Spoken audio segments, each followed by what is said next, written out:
Well, events in Greece are being closely watched all across Europe, but no more so than in Spain. The Eurozone's fourth largest economy is still emerging from its own financial crisis.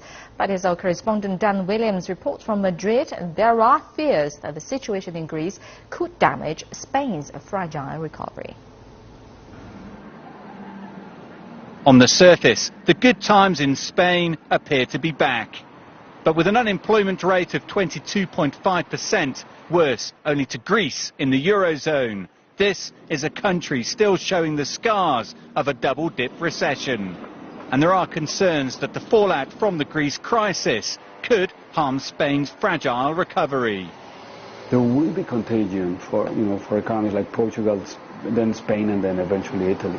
It's not good news. It's not a good thing when your recovery, when an economy is fragile, when it's growing, but it's just recovering from a long recession.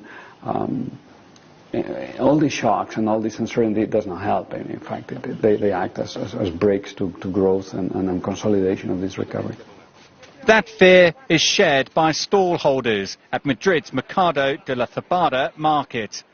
Many of the shops closed during the crisis. The vendors of those that survived remain sceptical about the future and are watching the Greek crisis closely. Of course people are worried. Everyone sees what is happening in Greece and of course Southern Europe. The economy is fragile, despite what the government has done. Well, there is a further parallel between Greece and Spain, the rise of an anti-austerity left-wing party.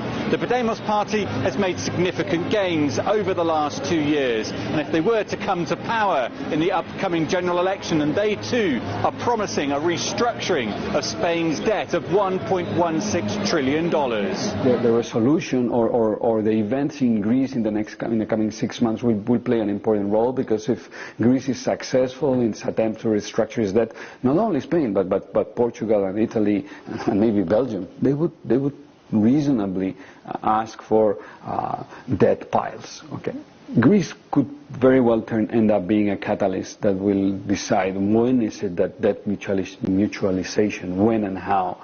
There are some in Spain who take pride that the country has emerged from the financial crisis without the drama of the Greek tragedy. But there are others here who fear that day is still to come. Dan Williams, CCTV, Madrid.